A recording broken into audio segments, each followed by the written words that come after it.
Rotatory motion of rigid bodies मतलब दृढ़ पिंड की घूर्णन गति। एक्चुअली रोटेटरी मोशन क्या है? जब कोई ऑब्जेक्ट अपने एक्सेस के अराउंड घूमता है तो एक रोटेटरी मोशन है। जैसे इसका एक्सेस जाएगा इसके सेंटर से, वर्टिकल एक्सेस इसके सेंटर तो सेंटर, ये इसका वर्टिकल एक्सेस, ये ऊर्ध्वाधर अक्ष सीधा खड़ा 90 डिग्री अक्ष है, काल्पनिक अक्ष है, वो है नहीं। हो भी सकता है अगर आपने कोई तार डाल दिया, रॉड डाल दिया, नहीं भी हो सकता है, जरूरी नहीं कि उसमें छेद हो। अब ये रोटेट करता है तो ये rotatory motion, this is rotational motion. Okay, घूर्णन गति कहते हैं इसको। स्टूडेंट्स जो 11 के पढ़ते हैं फिजिक्स, जब घूमता है तो इसमें कई चीज़ें होती हैं। आपने मोमेंट ऑफ इनर्शिया पढ़ा होगा, टॉर्क का पढ़ा होगा, धीरे धीरे और चीज़ें पढ़ी होगी या पढ़ेंगे, बट डॉट कन्फ्यूज्ड।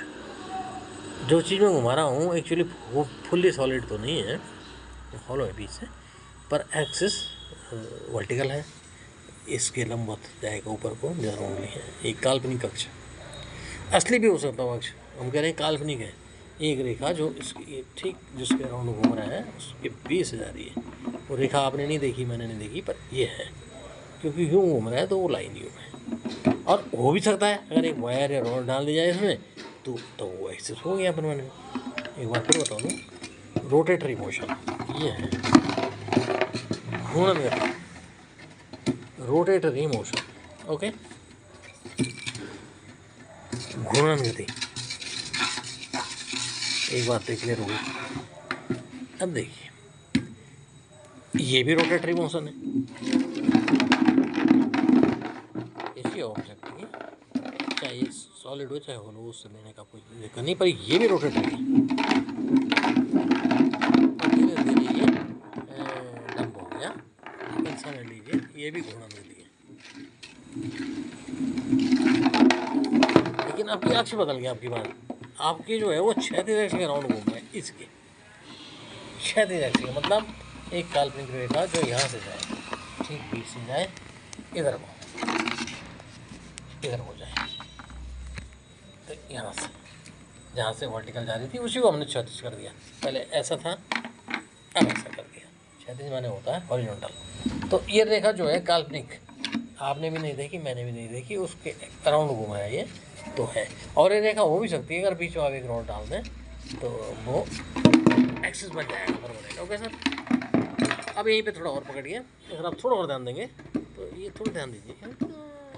देखिए देखिए देखिए देखिए देखिए, ये रोटेट रुका क्यों? ये रुका घर्षण के कारण। जो ज़मीन है और जो इसका सरफेस है उसके बीच फ्रिक्शन हुआ, उस कारण से रुक गया। अगर बहुत तेज हवा होगी तो भी रुक सकती है। लेकिन मोशन को फिर समझिए, ये कैसा वाइब्रेटरी कैसा काल्पनिक गति भी है। जैसे इसमें देखेंगे आप तो ये रोटेशनल वाइब्रेटरी में धीरे धीरे बदलेगा। देखिए रोटेशन, ये वाइब्रेटरी होगी, मतलब अच्छा वाइब्रेशन करता हुआ, जैसे एक स्टील की पट्टी हम यहाँ पे गाड़ दें, स्टील की टाइट, और टाइट जमीन में माउंट कर दें, उसको एक साइड दबा के छोड़ दें तो दोनों तरफ ऐसे ऐसे वो करेंगे, उसको वाइब्रेशन कहते हैं। काल्पनिक गति है एक्चुअली, काल्पनिक। तो एक ट्रांसलेटरी मोशन होता है, ट्रांसलेटरी कहते हैं सीधा चलना, ये ट्रांसलेटरी मोशन। तो वो आगे निकल गया।